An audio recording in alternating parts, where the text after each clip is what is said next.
Assalamualaikum warahmatullahi wabarakatuh. Perkenalkan saya Fitria dengan NIM 24016019. Di sini saya akan memaparkan materi mengenai teks berita untuk menyelesaikan tugas mata kuliah keterampilan berbicara dengan dosen pengampu Dr. Randa Ermawati Arif, MPD. Baiklah, langsung saja pada materi pertama, yaitu bahasa penyiar.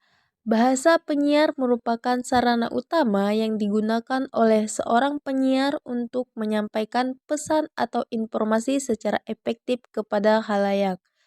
Bahasa ini harus disampaikan secara jelas, ringkas, padat, menarik perhatian, serta mudah dipahami oleh beragam latar belakang pendengar atau penonton.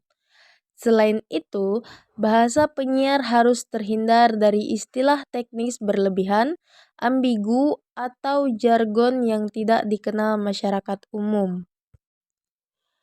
Menurut Arifin dan Kusno 2009, bahasa penyiar wajib mengandung prinsip komunikatif agar isi pesan mudah ditangkap secara cepat oleh semua lapisan masyarakat. Sementara, Sudaryat 2009 menegaskan bahwa bahasa penyiar harus bersifat logis, runtut, dan hemat kata agar pendengar tidak kehilangan fokus, serta untuk menjaga kesinambungan pesan yang disampaikan. Riswandi 2009 menambahkan, penggunaan bahasa penyiar di media siar radio maupun televisi harus memperhatikan sifat audiens yang bersifat pasif sehingga informasi harus mampu tersampaikan dalam waktu singkat dan tanpa pengulangan. Lalu ada pembahasan mengenai ciri-ciri bahasa penyiar. Yang pertama itu singkat dan padat, penyampaian langsung pada inti informasi dan tidak bertele-tele. Lalu yang kedua menggunakan kata kerja yang aktif untuk memperjelas subjek pelaku dalam peristiwa. Lalu yang ketiga itu kalimat tidak langsung untuk menghindari kesan subjektivitas penyiar. Keempat, bahasa baku dan jelas, mengikuti kaidah bahasa Indonesia yang baik dan benar. Lalu yang terakhir itu adalah penekanan dan intonasi sesuai. Itu untuk memberikan warna pada pesan sesuai konteks berita. Lalu materi berikutnya yaitu langkah-langkah membaca berita. Menurut Effendi 2003, membaca berita bukan semata mengucapkan teks, melainkan merupakan proses komunikasi yang memadukan keterampilan vokal, ekspresi wajah, gerak tubuh, serta penguasaan materi agar pesan tersampaikan optimal. Selanjutnya tahapan membaca berita. Yang pertama itu memahami isi berita, pahami maksudnya, latar belakangnya, dan pokok berita agar penyampaian terasa natural. Yang kedua, melatih intonasi dan penekanan. Intonasi menentukan nada dan suasana berita, entah serius, ringan, atau gembira. Yang ketiga, menjaga artikulasi. Pastikan pelafalan setiap kata jelas, tidak terputus atau diucapkan tergesa-gesa. Yang keempat, mengatur tempo dan jeda. Jeda alami diperlukan untuk memisahkan informasi penting serta memberi waktu audiens mencerna pesan. Yang kelima, sikap dan bahasa tubuh yang profesional. Tubuh tegak, pandangan terfokus, gerakan tangan seperlunya untuk menambah penekanan makna. Yang keenam, penggunaan suara perut atau diaphragma voice. Membantu kestabilan suara, mencegah kelelahan, serta menghasilkan suara bulat dan kuat. Yang terakhir, evaluasi melalui simulasi, membiasakan diri membaca naskah di depan cermin atau melakukan rekaman untuk mengoreksi intonasi, artikulasi, dan penampilan visual. Berikutnya adalah naskah berita. Menurut Rohim 2012, naskah berita adalah bentuk teks tertulis yang berisi informasi faktual aktual dan penting disusun secara ringkas, jelas, sistematis, serta mudah dipahami untuk disampaikan melalui media elektronik seperti radio atau televisi. Ciri-ciri naskah berita yang pertama adalah kalimat tidak langsung. Hindari penggunaan kalimat langsung untuk menjaga netralitas. Yang kedua, aktif dan baku, menggunakan kata kerja aktif dan bahasa Indonesia standar. Yang ketiga, satu gagasan utama per naskah agar pesan tidak bercabang dan mudah dicerna. Yang keempat, simbol jeda. Itu ada dua, yang pertama garis dua sebagai titik dan garis satu sebagai koma. Itu menandakan tempat jeda nafas, pemisah kalimat atau akhir berita. Lalu contoh naskah berita.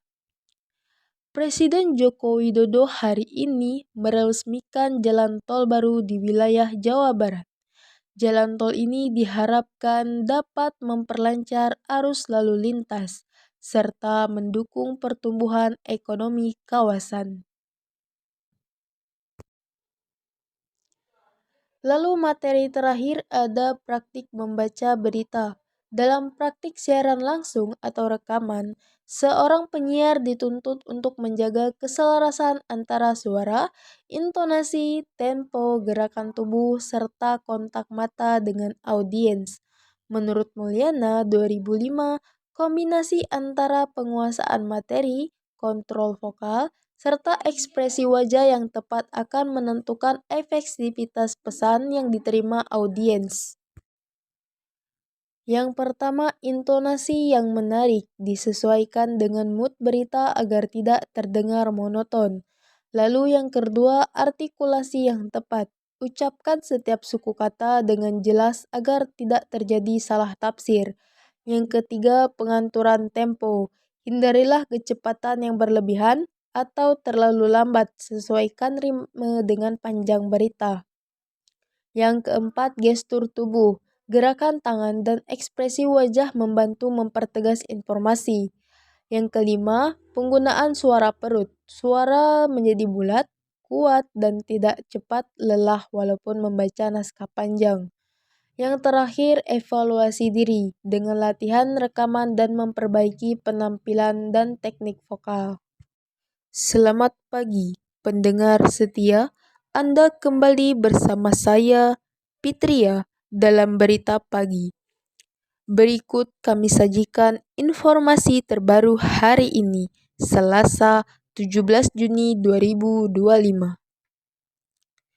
Jakarta pagi ini diguyur hujan deras sejak pukul 5, menyebabkan kemacetan di beberapa ruas jalan utama. Kepala Dinas Perhubungan DKI Jakarta menghimbau pengendara untuk tetap berhati-hati di jalan, serta mematuhi rambu lalu lintas. Hujan diperkirakan masih akan berlangsung hingga siang hari, berdasarkan informasi dari Badan Meteorologi, Klimatologi, dan Geofisika. Masyarakat diimbau untuk membawa perlengkapan hujan dan mengantisipasi kemungkinan banjir di wilayah rawan genangan air. Demikian berita pagi hari ini. Terima kasih telah menyimak. Tetap waspada dan jaga kesehatan Anda. Saya Fitria. Sampai jumpa di berita berikutnya. Kesimpulannya adalah bahasa penyiar adalah bahasa yang digunakan untuk menyampaikan informasi secara jelas, singkat, dan mudah dipahami. Penyiar harus mampu membaca berita dengan intonasi, artikulasi, dan gerak tubuh yang sesuai agar pesan tersampaikan dengan baik. Naskah berita harus ditulis secara ringkas, netral, dan terstruktur. Keberhasilan siaran tergantung pada kemampuan penyiar menguasai isi dan teknik penyampaian. Baiklah, itu saja paparan materi yang bisa saya sampaikan. Terima kasih. Wassalamualaikum warahmatullahi wabarakatuh.